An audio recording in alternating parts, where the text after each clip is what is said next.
How's 10:30 this morning? It's like the ideal time. So we do give gold stars to the people who come at 9:15 and 11:45. So, but you guys, we thought this might be the most popular service, and that has not failed. So glad that you're here this morning. You heard a couple of things, but I want to, because we're in the midst of such a significant season in the life of our church, I want to let you know what is and what's coming up, especially with the next 4 Sundays. So I know you probably won't be here all 4 of those. Maybe none of us will. But let me just let you know, because there's so much intertwined of significance, things of significance in our church. Next Sunday is Commitment Day for our next initiative. For those of us who are part of this community, next Sunday we'll bring our one-time financial gift and our 3-year commitment to the next initiative to help our church move into and renovate our new space at 731 Market Street. So make plans to be a part of that. That's going to be huge. 2 weeks from today, Easter. Just so you know, last year, going into Easter, our church, we were averaging about 280 people, and 602 showed up on Easter.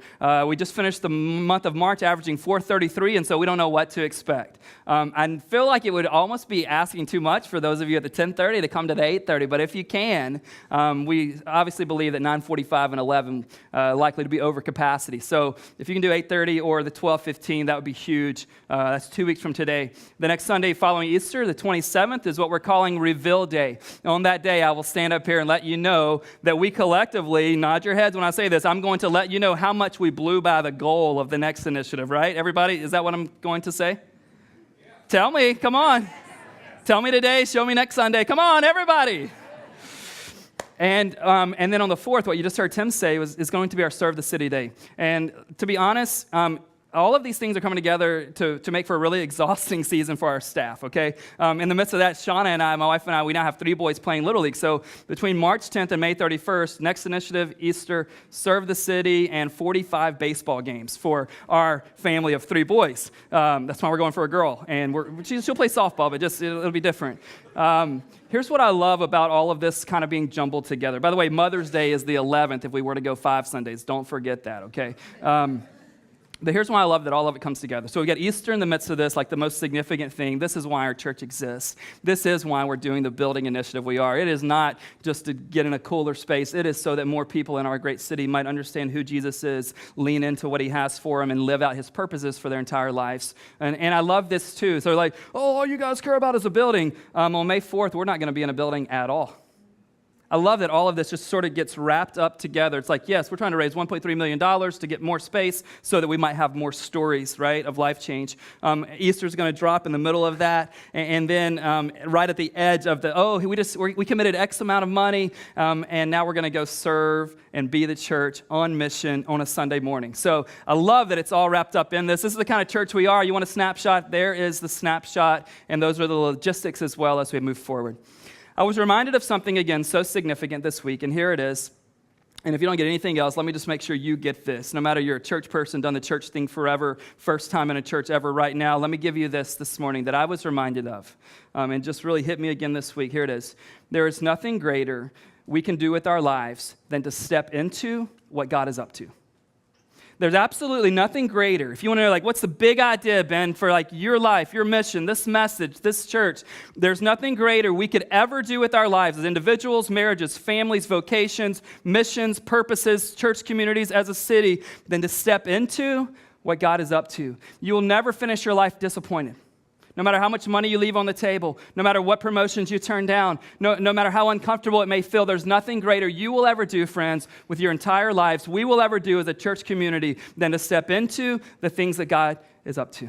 Okay, so there it is. And Nehemiah, as we learned over the last couple of weeks, does exactly this, doesn't he?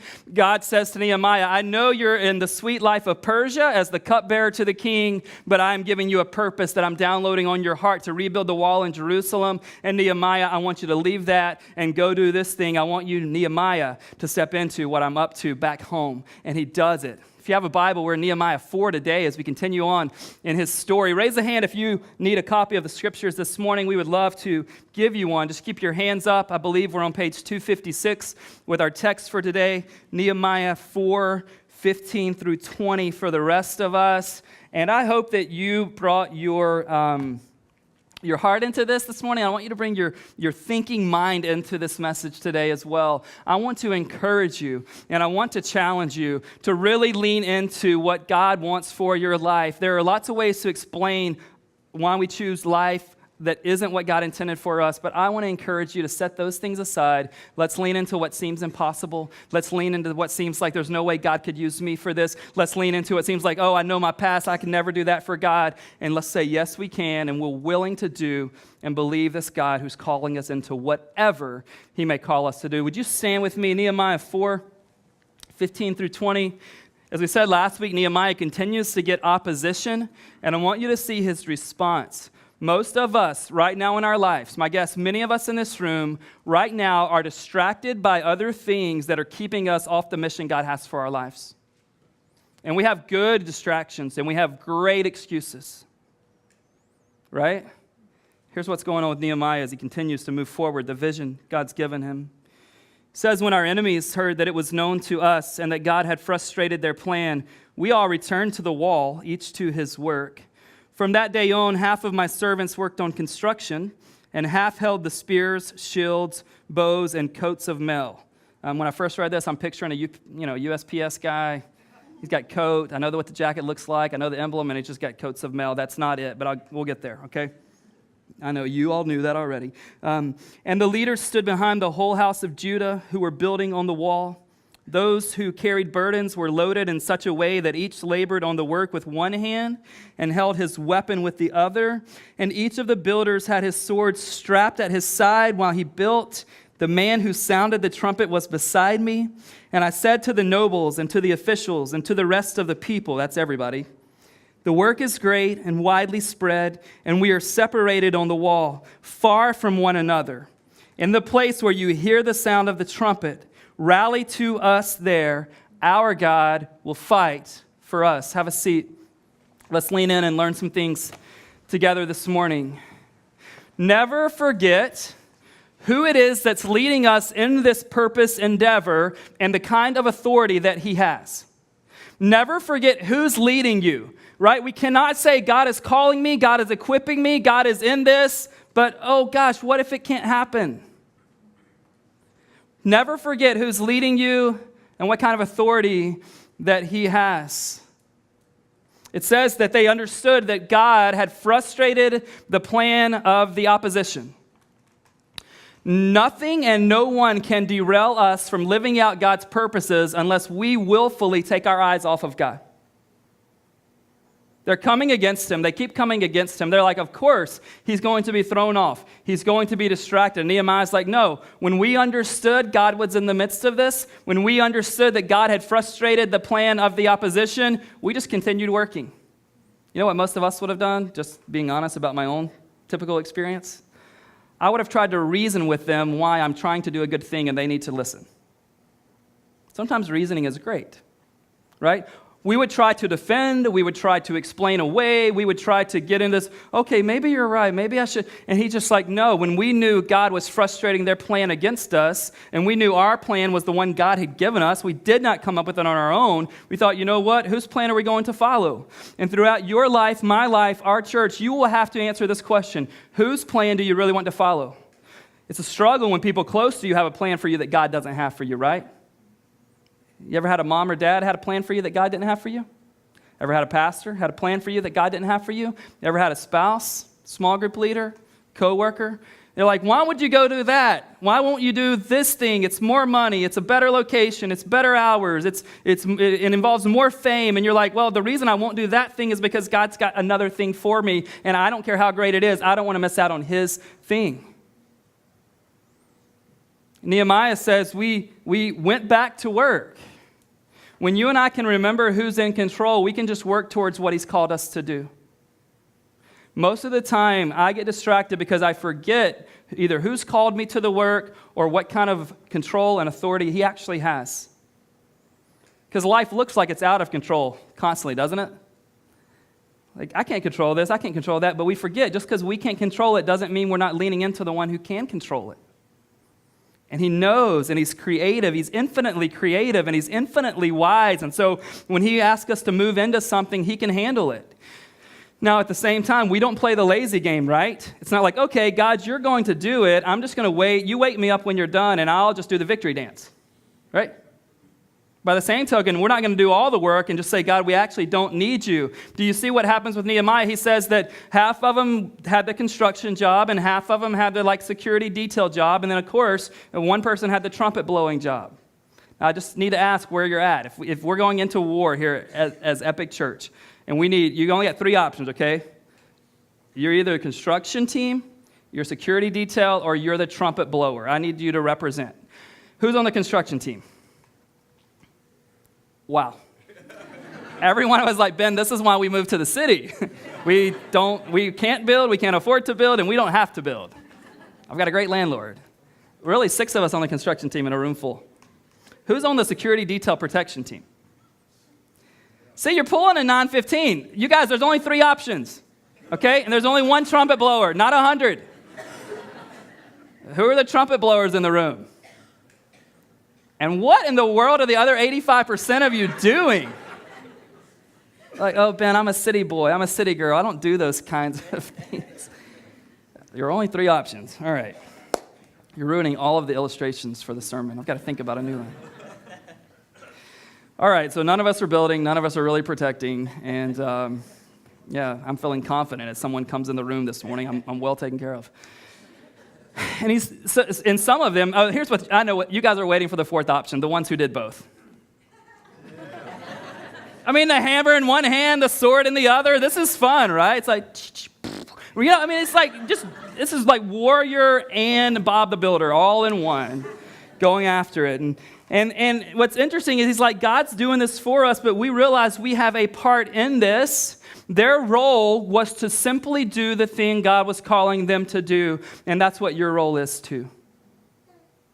That's it. We want to play around and try to get into God's role. We want control. We want to have power. We want to know how. And what God wants us to do is just to do the thing He's called us to do and ask Him to do the very things we cannot do on our own. He wants us to step in and go, God, I believe you. I trust you. I'll do what you want me to do, but I can't do everything, God, but would you do everything? But here's what happens with me, and I think it probably happens with many of you. We hear God call us into the what, and we get consumed with the how.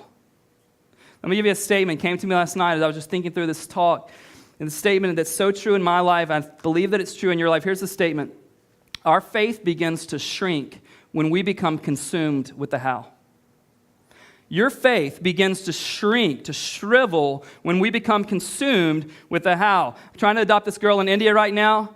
My faith can start like, oh, God, you're going to do it. But then I start looking at the stories. I start reading the blogs. I start looking at the statistics. I realized that it was 2 years ago this week when we got into this process. And I'm like, okay, God, I don't know that this can happen. How can it take place? And all of a sudden, guess what my faith does? Takes a nosedive. Yours does too. You want the new job. You believe God's called you into some new field, but you don't know how to make the transition. You get consumed with the how. And what does your faith do?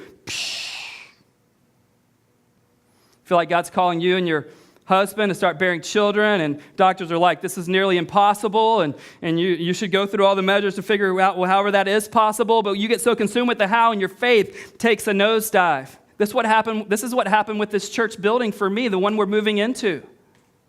I know God landed us in the heart of the city. I know that. I look back. I know God has provided everything we've needed when we've needed it. I know that He's given me a passion for downtown San Francisco and you as well. I know all of that to be true, but you know what happened when I became consumed with the how? Like, God, do you get the San Francisco market? God, these are cash buyers. I know you're limited in your cash, but we got cash buyers in the city, God. Do you know this? God, do you know that people really don't want a church in their building? Something about lowering the value? How, God? Oh, I need to start looking outside. I need to do something that I can make happen. Let's go, hey, Tim, let's go look outside of Soma because I just don't know that the how can happen from God's vantage point. Aren't you glad that God's in the how business and you just need to be in the faith and obedient business? Oh, God, how? And then God comes through and he does what you couldn't do. Now, here's one thing I want you to know. No matter what you've heard before, it is more than okay to be surprised at how God brings something about. I've heard people say, you should be surprised how God does this. We should not be surprised that God does it, but I think God loves to surprise his children with how he does it. Don't you? Because we thought, oh, God, you've got to go through this 15-step plan, and you got to do it in this order, and this person has to say yes, and I've got to have this experience, and God's like, No, let's do it this way. Don't box him in. He doesn't enjoy boundaries. Not in your heart, not in your mind, not in your life, not with our church. And so God gives us a space. And to be honest, I was just hopeful that we could keep a location that was, as in my mind, prime as this location is. And God's like, you think that's prime? I've got something better for you. You've heard of the Contemporary Jewish Museum, Ben? You know, the place where everybody knows, Yerba Buena, you know, the Target. Why don't we get you down there? And I know you guys have a sandwich board sign on Sunday mornings, but why don't we get you to a place where you've got permanent signage 24/7? And I know 180 seats, Ben, in the room. That's cute, but why don't I give you 380 seats, Ben? Why don't I make room for 70 children during every worship service? You okay with that, Ben? Can I do that? Or does it not fit your how? Come on, God. Oh, God, it was a 3-year lease. Could you give us how about a 10-year lease? Then how about you guys get a chance to make a long-term commitment to the heart of the city? And understand this, before we make this about us, the only reason God is interested in us having a long-term presence in the heart of the city is because God is interested in Jesus having a long-term presence in the heart of the city. That's it. He gets us, so he gives us a part. That's not the main part. It is a means to something that he's after that's greater. It's a greater end in mind that God has for us. We become consumed with the how. Your part is faith. Your part is obedience. The how usually belongs to God. Here's what Andy Stanley says in Visioneering, a great thought about this idea. He says, you will know what God has put in your heart to do before you know how he intends to bring it about. You will know the what before you can even understand the how. And in my situation, I usually don't see the how until it's a done deal. Anybody else? Oh, that's what you're going to do. When we moved out here, we had no idea how we were going to get our kids into the right school situation because you can't apply until you're a resident, and all the deadlines had passed by the time we were residents. And we knew we had missed out on the great schools. You know what God does? He moves a girl out of the Alvarado kindergarten over to Germany so that Elijah gets a spot the day that we move. God, you weren't supposed to do that. We missed the deadline. By the way, that girl comes back the next year. And we're actually able to visualize our answer to prayer.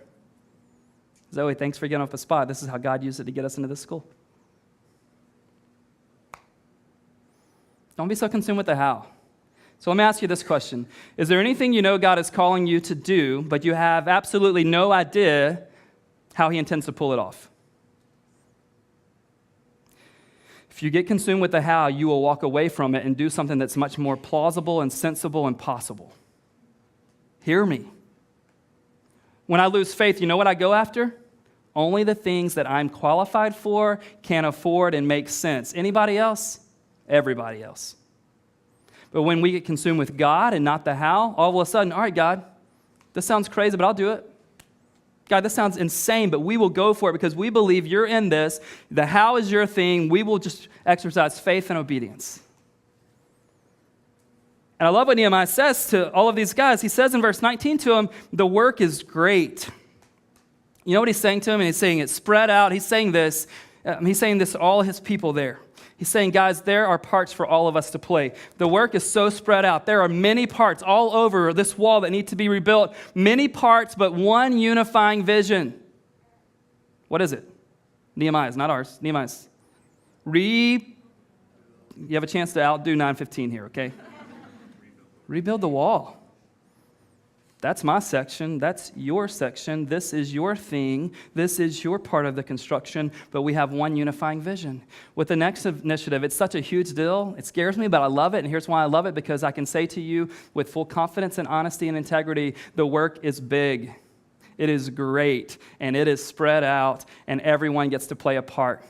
And what God shows Nehemiah and his friends is what he wants to show me and my friends this morning. It's this. This is a maximum participation endeavor. And the beautiful part is you've only been called to play your part. He will not hold you accountable for playing anyone else's part. He will hold you accountable for playing your part. In the next initiative with your career, how you do family and relationships, your vocation, on and on and on and on. That's what we will be held accountable for. When it comes to the next initiative, let me be straight with you here. If your part is $100, don't you dare feel guilty about not giving $1,000. Don't you dare. If your part is $100,000, anybody? No. If your part is $100,000, don't you dare regret God blessing you so abundantly because you know to whom much is given, much is expected. I'll never forget, I heard a guy say a few years ago, like, I can't believe I have to pay $14 million in taxes. I'm like, bro, that's because you made 35. Let's trade. You take my salary and a $10,000 tax bill, and I will take your salary, right? It's different parts. It's always been true in our church. You know, there's like 90 people serving in our church today. Like, I get to look at that every single Saturday night or during the week going into Sunday and just see, like, there are 90 people serving in our church right now. I just have one part. You have one part. Next initiative, one part. Will you play your part in the next initiative?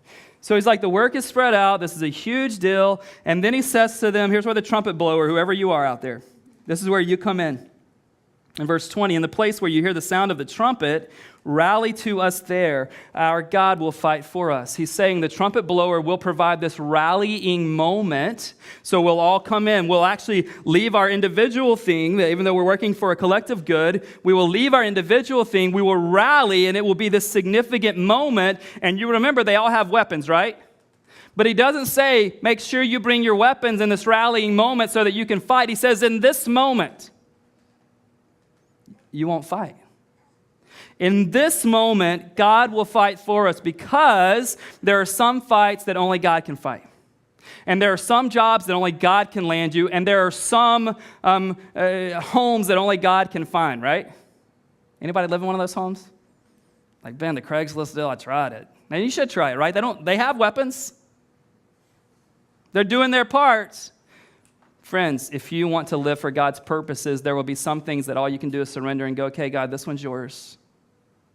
And most of you don't want to do that because you're like me. You love to control things. You love to be sufficient. You love to have enough when it comes to some next step. And yet sometimes God's the only one that has enough. He's the only one that has enough. And so if you were to look over in chapter 6, I want to show you a few things. Chapter 6. With Nehemiah, opposition still coming, and I want you to hear his response, and I want just to ask you some questions out of this next little text here. In 6, 1 through 3, the opposition's coming. It says, now when Sanballat and Tobiah and Geshem the Arab and the rest of our enemies heard that I had built the wall and that there was no breach left in it, although up to that time I had not set up the doors and the gates, Sanballat and Geshem sent to me, saying, come and let us meet together at Hakapharim in the plain of Ono. But they intended to do me harm. And I sent messengers to them saying, I am doing a great work and I cannot come down. Why should the work stop while I leave it and come down to you? I love that response. I'm doing a great work. I can't leave it. I'm doing something so significant that I can't come down to you. And what you and I need to know is this. You and I will be tempted to give time, money, resources, energy, focus, and attention to things that are not primary things. No, I didn't see how you lived your life this week. I'm just saying. I know how this goes. We will be tempted to give ourselves to things that just don't matter. This will happen in your marriages, with your families, your kids. It'll happen in your work. It'll happen with your calling. It'll happen with your involvement in this church community. It will happen with how you spend and use your money, and on and on and on. It will happen. So I want to give you something I've given you before, but it bears repeating. It's this: do not give a significant amount of time to things that are insignificant. Can we just all confess and say, I do this? Anybody? Come on. See who the liars are. And we just do. But what if we could get out of this? What if we could quit giving important time, our best energy, our best time, our best money to things that just don't matter? Nehemiah says this: why should the work stop? You know what Nehemiah is saying that we need to grasp, and it would change everything for us? He allows what God has for him to do to dictate what God does not have for him to do. Friends, you know what would happen in our world, in our lives, in our church, if we would realize, okay, because God has this for me, he doesn't have everything else.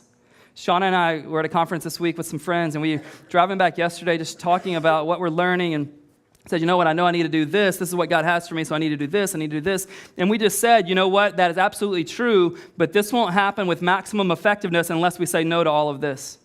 If you want to know if you're stepping into all that God has for you, you need to be honest and ask yourself this question: how often, weekly, monthly, am I saying no? Even to your own good ideas. Friends, there isn't enough time. So here's what you have to know about forfeiting or getting what God's got for you. You cannot go after all that God has for you if you go after all that he does not have for you. In fact, let me say it a little bit stronger. You cannot go after all that God has for you if you go after anything that he doesn't have for you. God's given all of us capacity, right? A certain amount of time. Finite. He's given us a finite amount of money, a finite amount of impact, a finite amount of influence, a finite amount of time with our kids while they're young. Finite. So if you and I go after all of the things or any of the things that God doesn't have for our lives, then we will not get everything that he does. And Nehemiah's just like, hey, we're not coming down. Nehemiah had to make a decision in that moment that we have to make all the time. Will we go for God's plan or someone else's? You really need to think about this. Let me ask it another way. Have you exchanged a God idea in your life for just a good idea? Like, Ben, what's the difference? Here's a good idea. A good idea is something that I can handle, right? And remember, when we get consumed with how, faith shrinks, we lay aside the God idea. It's too hard. I can't imagine how he can do it. And we begin to pursue things that we can take on. Here's what we've been coming to grips with when we ask what's next for our lives and for the Epic community. 3 questions, really. What is? What should be? And what's my involvement? What is? What is today? Just a certain way that it shouldn't be. What should be? What's my involvement? Watch this with me. During the summer of 2010, there were 17 of us that sat in my living room on those summer nights, imagining and praying towards what it would look like to start Epic Church in the heart of San Francisco. That vision became a reality in February 2011, and really our church has grown in all kinds of ways. There are over 300 adults involved in small groups right now. Over 50 kids attend our Epic Kids programming every single Sunday. Our average attendance has been over 400 people each week. Due to our growth rate, as well as the fact that our current lease at 543 Howard is up on August 31st this year, leads us to this question: what's next? And after much prayer and months of searching, we believe that God has led us to our new church home, which is located at 731 Market Street between 3rd and 4th. Our vision at Epic is to see an increasing number of people in San Francisco orient their entire lives around Jesus. And we believe this new space is going to allow us to do this in even greater ways. This new space will almost double our capacity for adults as well as children. This new space is going to allow us to make a long-term commitment to Soma, and it's going to allow us to be here for up to a decade right here in the heart of San Francisco. And so with that in mind, I want to tell you about the next initiative. The next initiative is how we are going to provide resources to cover the costs associated with moving into and renovating the space. On April 13th, I'm asking everyone in the Epic community to bring a one-time gift as well as a 3-year pledge about what you would be willing to give to the next initiative over and above your regular giving. I want to encourage you to pray about this and join me on April 13th as we bring our gifts as well as our commitments. What's next for you? What's next for Epic? What's next for the city of San Francisco?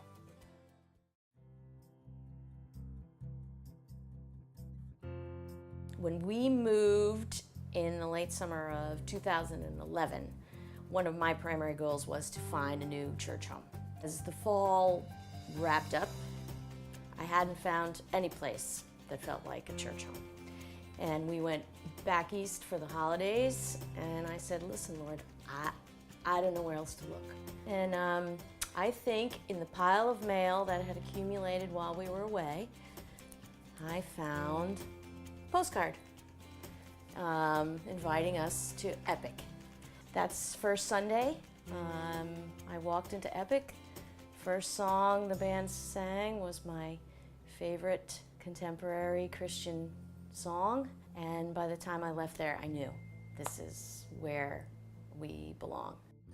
One of my worst flaws is I get lost in my work, and so finding work-life balance has always been very difficult. And here, it's having the opportunity to have a weekly breakfast where we were supposed to be going through one of the Keller books. I'm not sure we ever really got through it because we just talked about life and those kind of things. I mean, these are people that I'm just genuinely enjoying spending time with. Right. So I feel myself making just better life decisions, better work decisions, which are much more balanced. The faith is forefront for me now.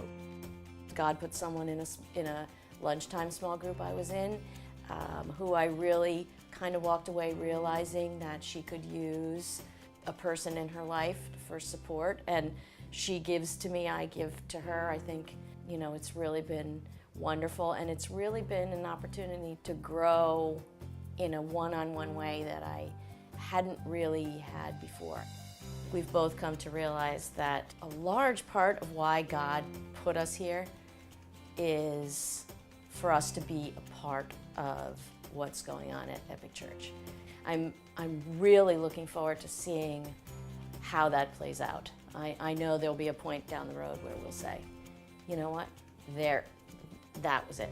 Just a year ago we were all standing around saying, boy, this third service thing will never work, and now we're saying maybe we need a fourth if we don't find a space. So we have to find a place that allows us to grow without, worrying from year to year. Where are we going to put more people? And you're trying to plan for people that we don't know, some of whom aren't even born, who are going to be here 10 years from now. And that's significant. When you get to that kind of place where you really need to make a step change, you need to behave differently. We feel honored to have a chance to talk to everybody about it, but more importantly, the opportunity to really lean in. And so leaning in for us means one thing, leaning in for other people means something else, but we all need to lean in together because together we're going to all grow into the next decade.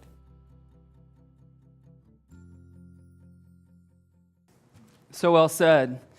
If we have a good address on you, hopefully you got this in the mail. If not, our bad on the address. If you've never given us your address, you're bad. But no matter which of those situations you're in, if you don't have one, let me encourage you to pick one up on your way out at the info table in the lobby whenever you leave this particular service. Guys, this is a maximum participation endeavor. As Nehemiah said, the work is great. There are many parts. Anytime the work is great, there are many parts to be played. And next Sunday, we're going to have this great opportunity. I'm going to end the message just like I'm ending this one. Sooner than, not as soon as you hope, but when I end my message next week, there will be a table up here with a tablecloth on it, and during that response, we'll be able to bring our one-time gifts. Again, the financial gift you can just put in this envelope, as well as 3-year commitment to what you're going to give above your regular giving to the next initiative. For those of you that know for sure you won't be in town next Sunday, let me encourage you to mail yours in over the next couple of days so that we can count it whenever we reveal to our church kind of what everybody's doing and everyone that's on board. Several weeks ago, my 8-year-old son Sam did his very first ever cardboard arcade event. He's an entrepreneur at heart. I'm telling you, if I were you, I would get stock in this boy today. Maybe go ahead and prepay his college. Anyway, just throwing that out there. So he had this cardboard arcade. His mom did him a great favor and got the word out on Twitter and Facebook and just said, hey, you know what? Would you guys come? Sam's doing this. And the cardboard arcade idea was a new idea to me, but super cool. He's got his prizes and he's got kids coming over. So I'm coming in from work that day and they're all out on the driveway and this thing is going. I mean, we've got skee ball and basketball and he's doing great. And thank you, those of you that came, thank you for coming and helping out this little entrepreneur. So the event ends, he closes down shop, he goes and picks all of his stuff out of the driveway. We find out that Sam made $18. I'm like, this is good, this is a good start. I mean, this is, so I'm planning my profitability speech to him and all of that. And so I knew he made that, but then he cleans up and he comes back to my bedroom and he brings me this. And he says, Dad, I want to give $9 to the new building. Now, I'm not going to ask you to give 50% of your salary to the new building, okay? He says, Dad, I want to give $9 to this. And you might think I was a good dad and a good pastor in that moment and said, thanks, Sam, you're the first gift. God's going to bless you in our church. You know what I did, though? I tried to talk him out of it. What I said to him was, Sam, I want you to know your mom and I, we've made a commitment on behalf of our family, so no, you're included in the commitment we've made.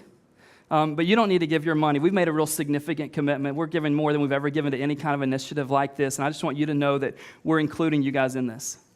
He wouldn't have any of it. Thankfully, I just want to confess that I was wrong.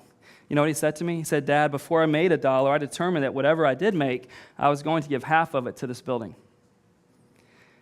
Why in the world would I try to talk him out of playing his part in something significant God was doing?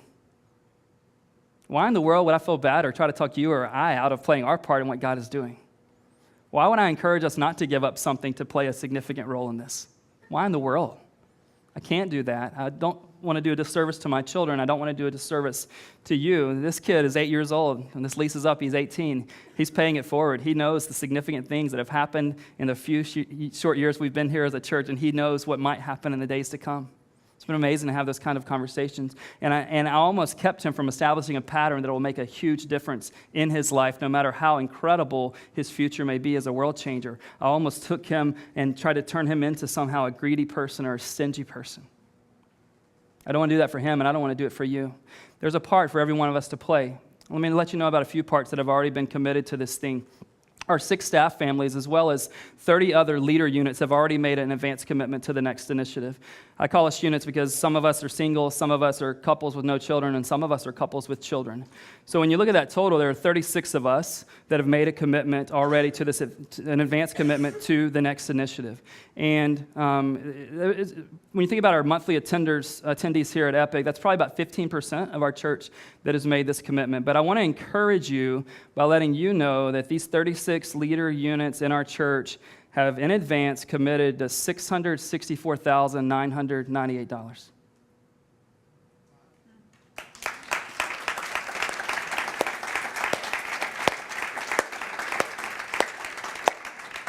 Some of you are math whizzes, but I know some of you aren't. That's a little over half. 15%, a little over 50%. But I'm glad that no one of them, even though a couple of them could have, none of them did the whole thing. I'm so glad they didn't. I didn't want them to. You know why? Because I want you to play a part. So many of us have said, hey, our part is in, it's committed, it's sealed, but there are parts left to play. And we'll get a chance next Sunday to say, God, here's my part. I want to lean in. I want to trust you. I've never done anything like this, God, but I believe this is so significant. You heard me yesterday tell you not to give significant amount of money or time to things that are insignificant. And so if you believe that what we're looking at for the next decade is insignificant, don't play a part in this. I'm serious. Not reverse psychology. Don't play a part in it. But if you believe it is, give serious thought, weight, consideration, and prayer to what your part is, and be satisfied fulfilling your part and no one else's. Something every one of us can do. Get a chance to lean in. Imagine what's going to happen in the next decade. Imagine the people that are going to come into that new space and discover that Jesus really is everything. Imagine the impact we'll have on our city and our world over the next decade. Imagine the individuals who thought they came to San Francisco for one reason, but for the first time ever in their lives will lean into the purpose God created them for. I can't wait. In light of that, I want us to go, hey, you know what? This isn't just seed money for a building. This is seed money for more stories of what Jesus is doing in this community, in our church, in our city, and in our world. And I want a portion. I want a part. I don't want your part. I don't want you to take my part. I just want to play mine, and I want to ask you to play yours. Will you pray with me? Let me repeat how I introduced this sermon. I was reminded again this week that there's nothing in our entire lives, nothing we'll ever do as a married couple, as a family, as a vocation, as a purpose, as a church community. There's nothing greater than stepping into the thing that God is up to. I hope you'll gain clarity on that for your own life. I hope we have clarity around this unifying vision for the Epic community, and I pray that we'll just step in. God, would you give us faith? God, may we not miss out. God, may we not consume ourselves with how. May we just look to you, hear you clearly, respond in faith and obedience, and watch you, the God who at sometimes is the only one who can fight for us. God, would you come and make things happen that only you can. But God, we want to be faithful to you and playing our part. In Jesus' name, amen. Let's stand and let's respond. you.